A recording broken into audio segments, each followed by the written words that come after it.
فلما بلغ معه السعي قال يا بني إني أرى في المنام তার এই স্বপ্নের কথা তার সন্তানকে বলল।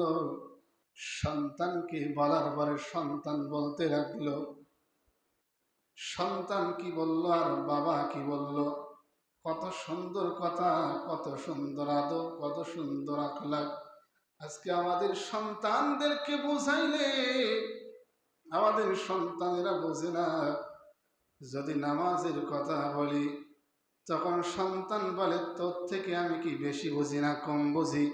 বাবার কথা এক কথাই বন্ধ করে দেয়, কথা ঠিক না?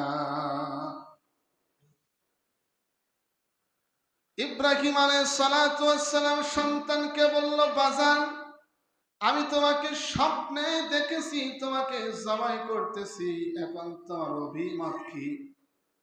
কত সুন্দর প্রস্তাব, কত সুন্দর কথা, কত সুন্দর বাক্য, কত সুন্দর বয়ান করলেন সন্তানকে যে আমি স্বপ্নে দেখেছি তোমাকে জবাই করতেছি, এখন তোমার অভিমত কি?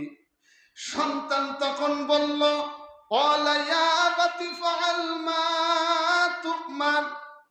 ওগো আমার বাবা, আল্লাহ তাআলা আপনাকে যে স্বপ্নে দেখাইছে, মালিক যে আদেশ আপনাকে করেছে আপনার আদেশ আপনি পালন করুন। ইনশাআল্লাহ, ইনশাআল্লাহ আপনি আমাকে সবরকারী ধৈর্যশালীদের ভিতরে পেয়ে যাবে। কত সুন্দর কথা সন্তান বলল।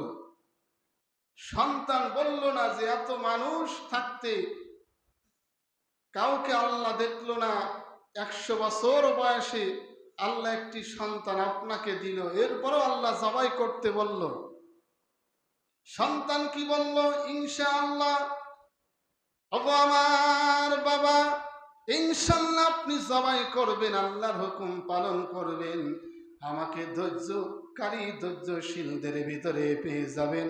আমার কোনো অভিমত নাই, কারণ এটা আপনার হুকুম না, এটা সরাসরি আপনার রবের পক্ষ থেকে এসে, কথা ঠিক কিনা? আজকে আমাদের